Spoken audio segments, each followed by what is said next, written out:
yang subscribe masuk surga, yang like dan komen cepat kaya.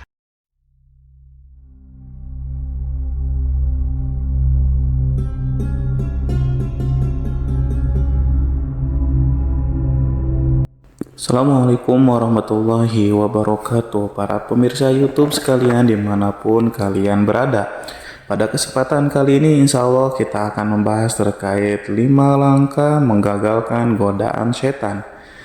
Para pemirsa YouTube sekalian, seperti yang kita ketahui bahwa setan itu adalah salah satu makhluk yang diciptakan oleh Allah untuk menguji manusia, menggagalkan dan selalu menghasut manusia supaya tidak berbuat kebaikan.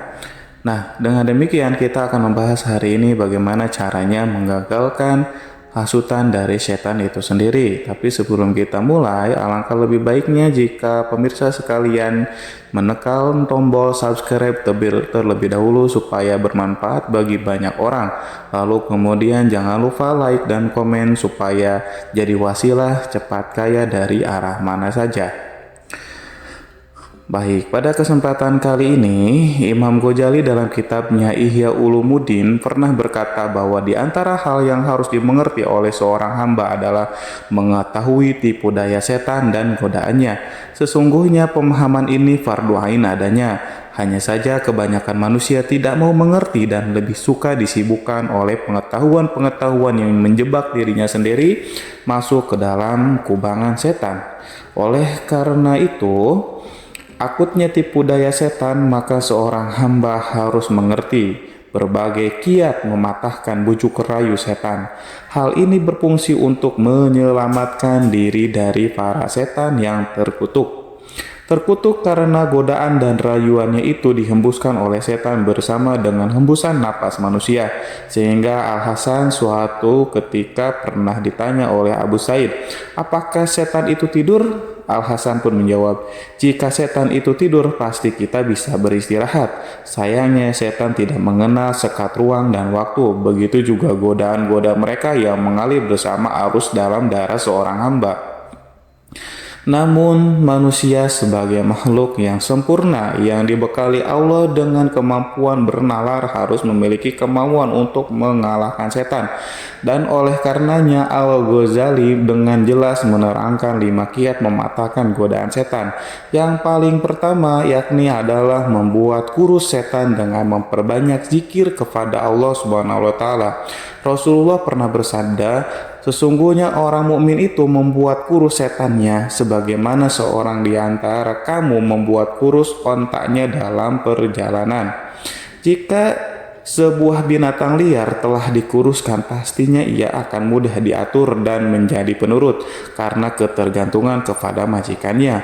Begitu juga setan. Jika seorang hamba telah bisa menguasai setan dengan tidak serta-merta memenuhi keinginannya, pastilah setan akan kurus badannya. Yang kedua, janganlah seorang hamba mendekatkan dirinya kepada tempat-tempat kemaksiatan dan orang-orang mungkar. Sungguh hal itu memperkuat daya pikat setan membujuk manusia. Rasulullah secara legoris menyatakan, barang siapa berputar-putar di sekitar tempat larangan, maka besar kemungkinan ia akan terjerembab ke dalamnya. Demikian jamaah atau para pemirsa sekalian, 2 langkah pertama mencoba membuat setan tidak nyaman, menggoda kita dengan harapan setan akan segera bosan dan kecewa karena keteguhan kita. Meskipun keduanya bukan hal yang mudah tetapi harus terus dicoba. Dan yang ketiga, hendaknya seorang hamba selalu sadar bahwa sesungguhnya tujuan setan menggoda hanyalah ingin menjerumuskan kita ke lembah kenistaan dan kemadorotan abadi. Tidak ada godaan setan yang membawa pada kebermanfaatan. Sesungguhnya setan berbuat demikian karena setan ahli cuci tangan. Ibarat penjegal yang merasa puas jika korbannya jatuh tersungkur dan dia terkekeh dengan bangganya. Dalam surat Al-Hasyr ayat 16 Allah menerangkan, ketika dia berkata kepada manusia, kafirlah kamu, maka tatkala manusia itu telah kafir, maka ia berkata, sesungguhnya aku berlepas diri dari kamu. Para pemirsa sekalian, kemudian yang keempat, seorang hamba harus selalu ingat bahwa selain berusaha cuci tangan, setan juga bersifat pengecut.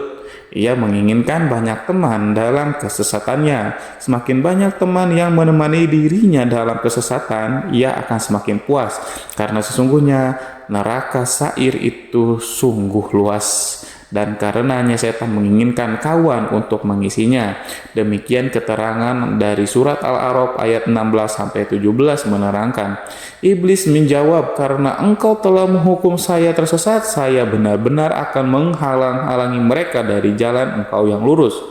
Kemudian yang akan mendatangi mereka dari muka dan dari belakang mereka, dari kanan dan dari kiri mereka, dan engkau tidak akan mendapati kebanyakan mereka bersyukur atau taat kepadamu.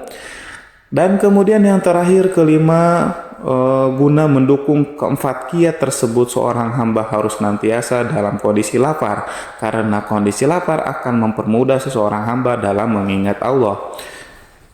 Seperti halnya yang sudah disabdakan, inna syaitana yazri min ibni adam majrad dami fadiku majriyahu bil ju'i. Sesungguhnya setan itu berjalan pada manusia di tempat jalannya darah, maka persempitlah jalannya itu dengan mengosongkan perut.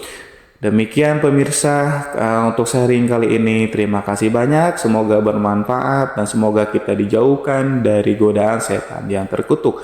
Wabillahi taufiq wal hidayah. Assalamualaikum warahmatullahi wabarakatuh.